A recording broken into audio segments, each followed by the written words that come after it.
Hey everyone, what's up? Welcome back to the channel. Today back here with a rebuild update on the stern section of the Titanic, and I've already started the rebuild process. Already dealing with some challenges, nothing too crazy though. As you can see, we are doing like what we did with the middle section. We're building it as one full section instead of two separate sections. Right here, that divide line right there is where the two sections would have been separated.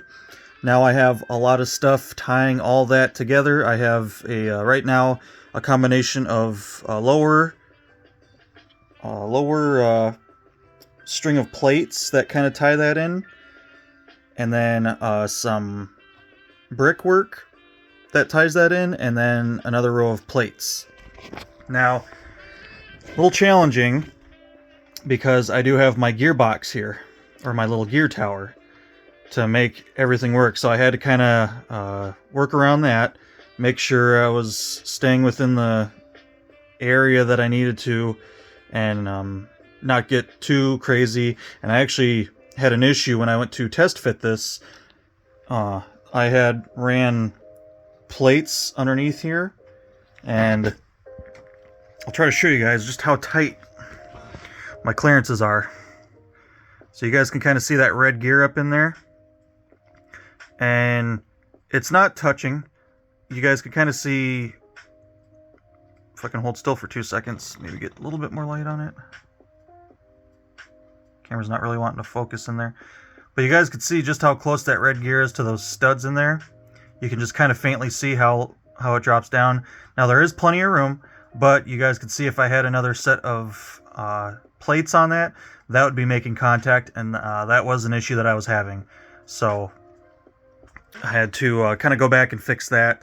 And then so far it's been okay. I've been able to create a lower spine that connects both sections together, all the way up to where the original spine kind of started back here to where the support sits for actually holding up the ship. Right about there was the end point for that. So I created a spine underneath all that out of plates and bricks that run all the way, and everything connects up into there. And you guys can kind of see my tie-in point right there. The blue piece, that blue tile, or the blue plate that's underneath there was already there. And then the gray plate that extends over top of that is what officially ties that section in. Plus the other combination of plates and brick that you guys can kind of see right in the center of your screen there. So that connects all the way through here. You guys can see it continue underneath here, underneath the gear tower. And then that eventually ties in with all this. This has all been filled in with plate and brick to make that stronger. And then eventually it goes right to the back walls of my aft section of the engine room. So we got all that kind of figured out now. And then just to kind of show you guys, so you know, here's the spine, here's the support where you guys can see the shaft is. That sticks up for the stand section, and that is a Technic piece that plugs in to this Technic brick here, which that's extended out and supporting everything really nicely. And then it kind of picks back up here. I did not have a dark gray 2x8, so I had to use two 1x8s. And then this piece right here, this plate, that's going to clamp on top of all that, clamp all that together, so that hooks to the middle of the spine there, and then supports that all the way out to here. And then I have I'll have another one that comes, and I think I'm actually going to tie that into the walls, or I'm going to try to. I think I have to go like two plates high on the wall here, so I'm gonna I'm going to try to bridge that over once I get all that kind of figured out. So I'm really going to try to tie all this in together, much like you guys saw on the middle section, where I did a lot of intertwining and getting things to really hook into the walls and connect with each other. That's the same thing over here. Just a couple different hurdles to kind of go through with all of the mechanical part of this section. And this is a really awesome time to show you guys my design for the gear tower. This was the gear sizes themselves were original to what I had come up with the first time, but when I rebuilt the ship the last time with the mock, I actually came up with a much better way of hanging these gears and having them mesh with each other, because there is some fitment issues just with the space that I'm allowed here isn't very much. So of course I didn't have enough room to really like extend out too far. So up was my only option, and then trying to figure out the correct gear ratio and get everything happy. Biggest thing was getting everything happy and working good. The first version of this was not very happy. It worked, but there were a few slipping issues because I was having a really hard time getting gears to touch each other, getting the teeth to hit each other at the right spot, and so that was causing some issues. It would still work, but sometimes things would slip. So after quite a few different changes, when I rebuilt the ship the last time, I finally came up with this. And now this as it is the exact same gear setup. I actually tried many different gear setups, and I went back with my original gear setup, but used different types of gears and different ways to hang the gears. So originally I was using basically all these keyed gears for the shafts, and I was using pins just like that to lock them in, and it wasn't allowing for much playability, and I kind of need a relaxed fit with some of these. So you can see now I'm using shoot, I don't think I have any out here. I'm basically using the gray version of these, the ones that are able to rotate. Of course, these are the more solid connectors for a stiffer fit, but I'm using the gray versions of those in here, and then of course I'm using a tan 3-long one in that bottom one, which spans the weight of that gear across both of these supports right here. And then the biggest thing was to have a lot of playability in these, because you guys can see my teeth are really meshing tight. That's a really tight fit for those, but having this slop in here actually helps alleviate a lot of the stress on the whole system, and everything works really nice now. And you guys can actually see those gears jumping as they kind of find where they want to go. That was a big game changer. When I very first, or when I was rebuilding the ship for the mock, I had actually intended on building another side of this in front to carry all these through, and I was running into issues with the gears being way too tight. There was no play in the system at all, and it just it was super stiff, and there was no way you're going to be able to turn it, and the motor was going to struggle, and even just to turn it by hand it was kind of a struggle. So I came up with this kind of looser fit with some slop in there, and that allows everything to work fairly smooth, and you guys can see how it works. So when everything is spinning in the correct direction, everything is spinning a good speed, and you guys can see the only gear that's different other than these shafted gears here for the props is this black gear underneath here. It's a smaller black gear. It's one of these guys right here. That ties into this big gear here, which this is basically, this gear is the relationship between this prop and this prop. This gear sets the speed for these two while they're hooked together. And then that black gear is also ran off of this gray gear. And the whole goal of all that was to get all these propellers spinning the correct, not only the correct direction, but also kind of the correct speed. Now, of course, you're turning it by hand, speed's variable. It's however fast you're turning it. But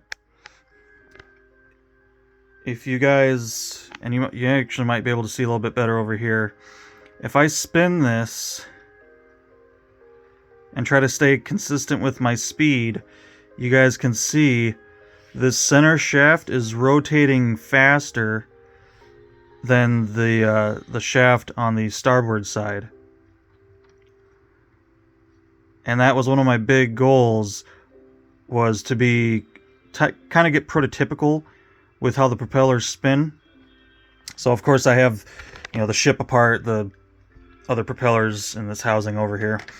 But just imagine that rudder prop is in place. Now it spins the same direction as the starboard prop. That's per the real ship.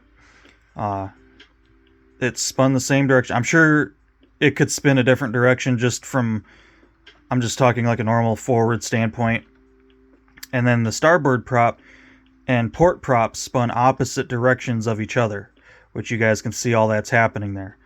That was my goal for coming up with this gear tower, is not only getting the propellers all connected with each other and they all spin together, but getting them spinning a correct direction and the right speed, so to speak. So that was my main goal with that, and I was able to pull it off. And like I said, there was a lot of trial and error. The very first run of that wasn't the greatest, and then I finally nailed it with the second run when I came up with that idea of using kind of getting some slop in the system. Normally you don't want slop in gear systems, but for this application it needed it. For all that to work nice and smooth and run together really nice and smooth, it needed the slop. So that's how I have that working. You guys can finally see everything kind of moving there. So really cool.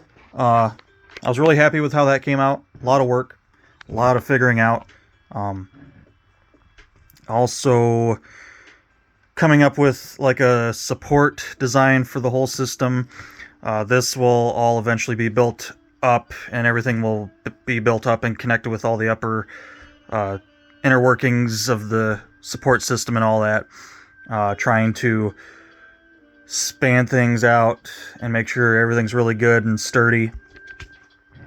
And I will have to, once I get everything built up to where the engines are going to sit and kind of start getting some of that finalized, I will have to do some just slight adjusting in the shafts, kind of get them moved a little bit forward or a little backwards to try to get them all loosened up. Right now the system, that whole gear system runs really smooth. It's really easy to turn, but as I add more stuff, it does progressively add more to the system and make it a little harder. So ways to fix that is just adjusting your shafts, either moving them in or out, tightening things up, loosening things up, trying to get everything just right, so that way we don't have any issues.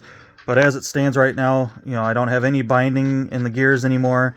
Everything spins really nice. That whole loose system really works well. And I mean, you guys can really see, you can see the bounce in the gears, and that's what I want. So nothing is being built in front of these. That's an open area, so that way all that has room to move and be free.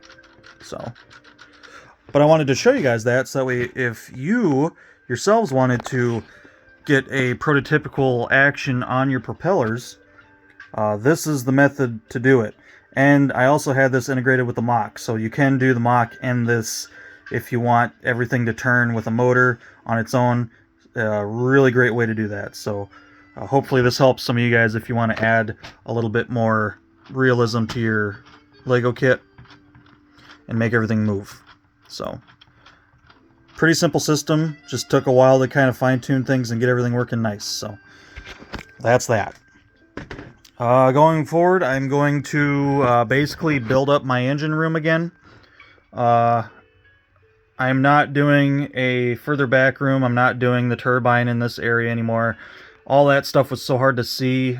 Even doing my best to make it visible, it was still unvisible. Like it was invisible. You couldn't see it. So I'm just going to recreate a solid wall here. Not going to worry about too much of that stuff. All that's just going to be filler for upper deck support. So we're just going to really overbuild that. I only have so much room to overbuild back here. So some of this might stay kind of per the instructions, but I'm going to add as I can where I can. So, but you guys can see it. It is all one section right now. I can. It's still a little flimsy here, just because I don't really have a good connection point across this. Once I get all that stuff tied in, I'll be able to kind of pick it up further out. But right now I kind of have to hold it from that end. But you guys can see all that stays together. And like I said, that line right there, that's where it was two separate sections. So we're building this as one full section now. So that'll increase the strength overall. And like I said, once I get all these walls starting to tie in, once I get the spine tied in with everything, it's going to be super strong, just like the other sections. And it'll be awesome. So hopefully you guys enjoyed this video. Hopefully my little gear train system there kind of helps you out. If you want to power up your stuff, super easy way to do it. Just do it how I did it and it'll work. Just make sure you leave room. Gotta leave room. Those gears have to move. They have to be able to wiggle a little bit to have the freedom to exist in that area nicely. So but yeah, that's it for this video, guys. So hopefully you enjoyed this update. Like I said, I'm going to build it up probably quite a bit more before I bring you back. So at least try to get up to where I have all this kind of finalized. And then I'll bring you back then. So hopefully you guys enjoyed the video. And until next time, take care.